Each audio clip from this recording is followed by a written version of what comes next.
This is Kushal here, that Indian guy who loves AEW. In this video, we'll be taking a quick rundown of the things that went down in the recent episode of AEW Dark.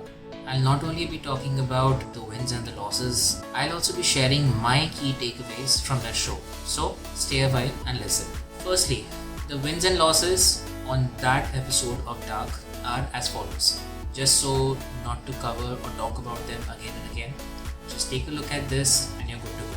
Now that you may have read all the wins and losses, let me move ahead to my key takeaways from the show.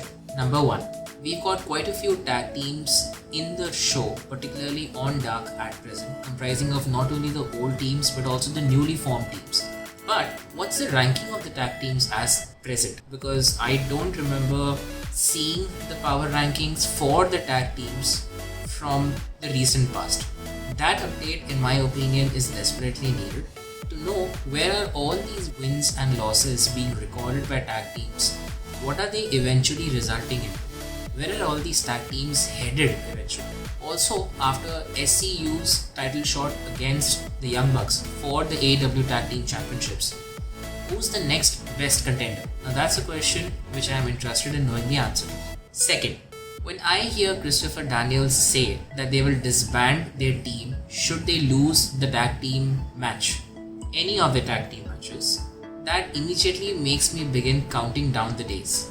And that's because they eventually have to lose. So I don't understand why do they have this particular stipulation and what's the deal with this last ride philosophy. And I use the phrase last ride because eventually they have to lose. They are literally not the best tag team out there. In the present scope there are, but there are definitely other tag teams who also stand a chance to beat them should they get a match.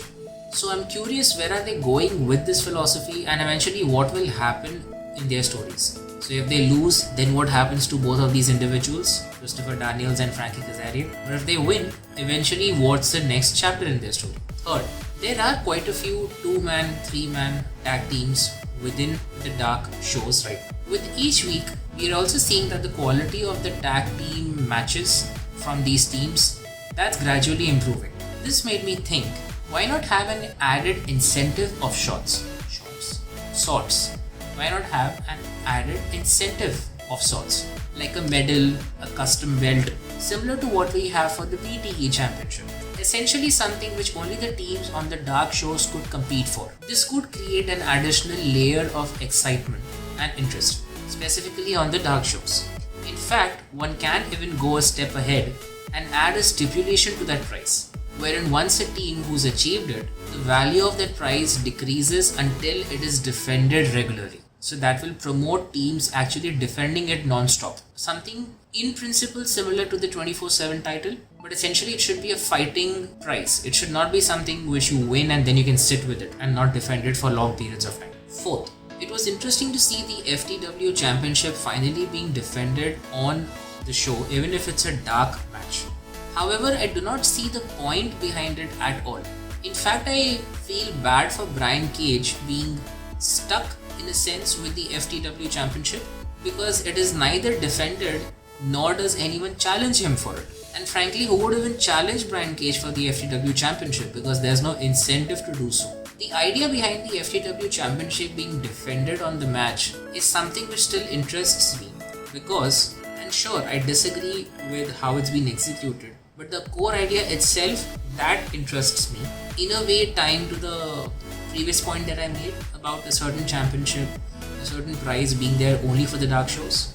As in, it creates more incentive, it creates more excitement within the Dark shows. It's something for the guys and the girls to win or to aim for within Dark.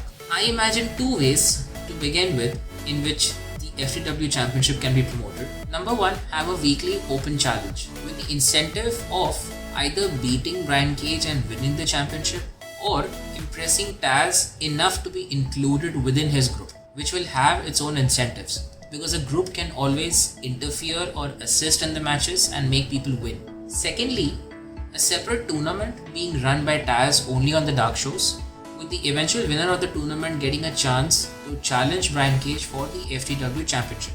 Number 5. Sean Dean, aka the captain, now probably has the highest loss record, probably after Brandon Cutler. Where are we going with this story? Being a part of the Nightmare family, how has it exactly helped him? All these losses should eventually lead him to something, because we followed a similar pattern with Brandon Cutler, wherein he got some 20-30 losses and then eventually he went on a winning streak. Now this is where I get an idea of a possible faction on the Dark shows, comprising of individuals who disillusioned and who deride the logic of wins and losses, and in fact intend to punish their opponents instead of winning matches upfront. No, this isn't exactly similar to the WWE's Retribution faction. It's a group of self-aware individuals who have lost a significant amount of times, who were forced to stop worrying about this entire logic or point of wins and losses, and instead care about how they think their exit should be from the match. Not in terms of being someone who lost the match, but someone who enjoyed the match and did what they have to, regardless of the consequence. These guys can have a run potentially for a couple of months, losing their matches but squashing individuals, loners, or weak tag team groups.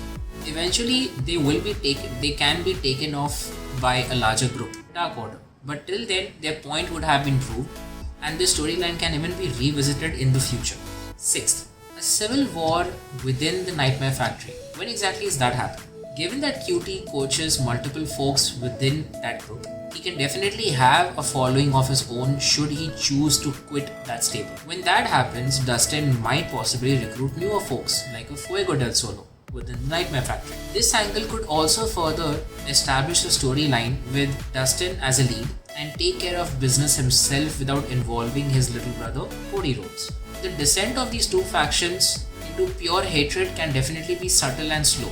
Initially, there will be a split because of different ideologies, but slowly and slowly, mishap by mishap, accidents by accidents, it could become evident that QT doesn't want to challenge the competition, but he intends to completely take them out. Those are all my thoughts with respect to what happened in AEW Dark, and just some ideas I had. Some of them may be useful, some of them may be completely bonkers. It depends. It's whatever floats your boat. As always, I hope you, your friends, family, jobs, all are secure and safe. Take care. See you all next time. Have a nice day. Bye bye.